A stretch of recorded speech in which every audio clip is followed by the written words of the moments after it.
The plight of the Park City. A ferry left Port Jefferson, New York at 2 o'clock in the afternoon for a 2-hour run to Bridgeport, Connecticut. Captain Ray Dickerson tried to turn back, but the wind shift forced him to drop and drag anchor. Rogue waves filled the hold with over 5 feet of water. At 3:15, fires under the boilers went out, stopping the steam engine and stopping their progress cold. The anchor finally caught at 7:30 p.m. as the crew bailed out the engine room. Most of the passengers sat in their cars for the entire night. Has anybody taken the Nantucket or Martha's Vineyard ferry? Imagine being on board that thing for a whole night with the pitch, the roll. It was a 21-hour odyssey, 2 hours with the Gilligan, Skipper, and Marianne. The Ruth R. was blown from Montauk to Block Island and spent 18 hours adrift. There are many, many stories of people caught at sea. One of the stories is a chicken farmer in Long Island had just spent the afternoon of the 20th tagging his chicken and banding them. One of the chickens is found in Connecticut. Now we move on to Connecticut. The southeast coast is slammed from Saybrook Point to Stonington. Well, this is a good one. This is the lecture itself.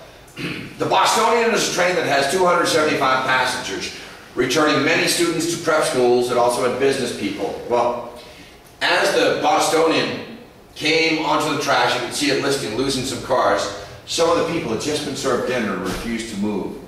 The conductor smashes the fire axe glass and raises the axe. Now you want to move? And he moved everybody up to the front of the train. And the kids were out of control. But it's 3:30 p.m. and the railroads are ordered to halt. And the train fireman checks the tracks. He gets out and he's waiting, wasting. He gets to chest deep water to the signal. Gets to one of the signal lamps up here. Another guy dives underneath, holding his breath. It took him multiple times to dive underneath and uncouple the cars that were listing here. Suddenly, a 30-foot sailboat smashes into the train, and 160 passengers are crammed into the engine in front car. The engineer got the engine moving on the 4th try, and he plowed debris and dragging wires, and one of his men, as I mentioned, dove into the water and managed to uncouple the derailed cars, but he saved many lives when they finally rolled into Stonington Station, Bostonian. Famous picture of a steeple, 120-year-old steeple that was toppled. This is mid-flight in Danielson, Connecticut, one of the most famous pictures of the hurricane of '38. And now, Katharine Hepburn. We're in Old Saybrook, Connecticut. Well, Kate is considered to be box office poison. She had just auditioned for a film that was about to commence production. We'll talk about that in a second.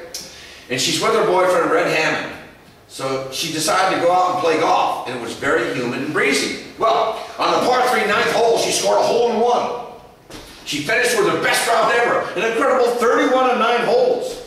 Afterwards, she and Red went back to the house for a swim. And she stated about the breezy weather and rising surf, something very special is going to happen. Well, their family had an elegant summer house in Old Saybrook since the turn of the century. Her brother Dick was a playwright, screenwriter. He was working on a script, a screenplay. And Kate was waiting to hear if she had got the part of Scarlett O'Hara in Gone with the Wind. She had just finished making Bringing Up Baby earlier in the year, a bust at the box office.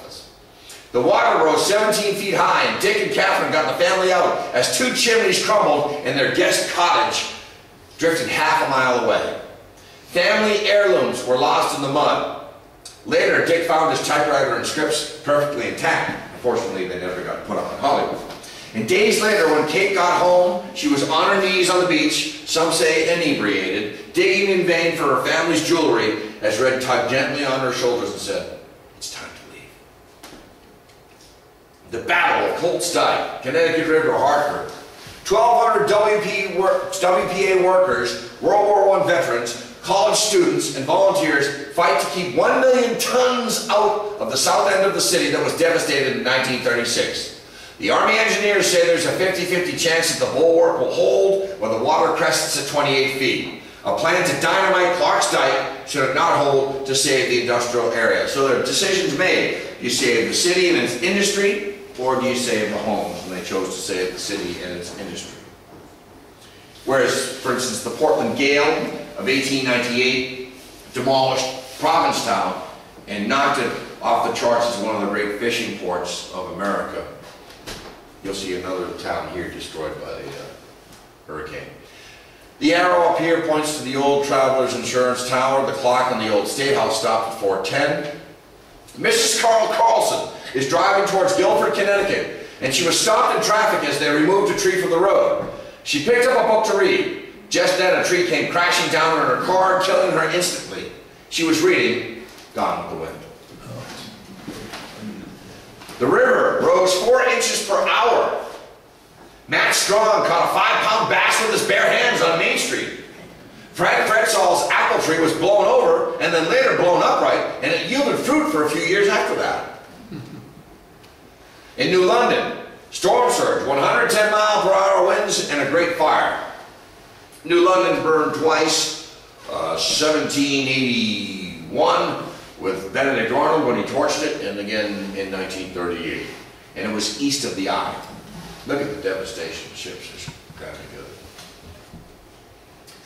1781, yeah. Benedict Arnold burned to the ground, wharves, homes, churches, courthouse, stores, and then this was 1 more month before the British surrendered at Yorktown. Well, the glow of the 1938 fire in New London could be seen in the cloudy skies from the Long Island and Rhode Island coasts. GH-38 fire burned dozens of buildings before it burned itself out in the dampness. The wind served as an accelerant, and then the wind served as a firefighter as it turned on itself. The 5-masted Marsala blew out of the water onto Spar Yard Street, crossed the railroad tracks, and struck the corner of the Humphrey Cornell building, somehow starting a fire with electrical wires, they think, in a flooded basement. There were other fires too. I have, if you're interested in hearing about that, you can go to my website, www.ushistory.me, go to the audio archive, and Sally Ryan will give you a marvelous talk about Benedict Arnold burning New London, and she'll also talk about the 1938 New London fire, www.ushistory.me. So this is reported at 4:30 p.m. All communication went down. Fire department asks ham operators to help by calling out people. The fire department is stretched thin across the city. Embers are blown into Stora, Green, and Pearl Street. Warehouses and the entire lower harbor is ablaze. The conflagration feeds on itself. The Coast Guard is the first on the scene. Then the winds shift. They jump over to John Street. The New London News Company burns, and then another fire starts on Pequot Avenue near the Green Harbor Beach area. All in all, 13 commercial buildings were burned to the ground. 89 buildings were damaged or destroyed during the storm. And this is New London after the fire. Connecticut coast. In Cheshire, Patrick Joyce is killed when hurled against a brick wall of a prison building. Now, on to Rhode Island. Remember, nobody's warned. Nobody knows this thing's coming. There's picnics all along the coast. And again, I can't include every story about the great hurricane tonight. And I'm sure that you'll relay some stories to me tonight. I took some selected stories. And I chose the plight of the Moore family washed out at Watch Hill. 11 people, including 3 servants, crammed into the attic of a sturdy house on the edge of Little Narragansett Bay. Mr. Moore, amazingly, had suffered a heart attack that morning, but managed to board up his house. The roof was ripped off and thrown into the sea, and the entire family jumps into the ad hoc raft. Everybody's doing that. Huge waves crash upon them. Hammerhead sharks follow the raft. Hammerheads are brought up. This hurricane is just bringing all the tropical sea life, including jellyfish, up north, and hammerheads actually follow them. Huge waves, they float clear across the peninsula, then the bay, and they drift into a cove on Barn Island. And on Barn Island, they huddle in an abandoned barn. And they watch the glow that night of the New London fire from Rhode Island. And they're rescued by lobstermen the next day. All 39 houses on Watch Hill were wiped off the face of the earth. It's now a sand dune. If you were to show people Watch Hill today and tell them that there are 39 houses, you couldn't believe it because it just looks like a sand dune. Well, a 20-mile stretch from Napattree Point to Point Judith, 175 people are killed.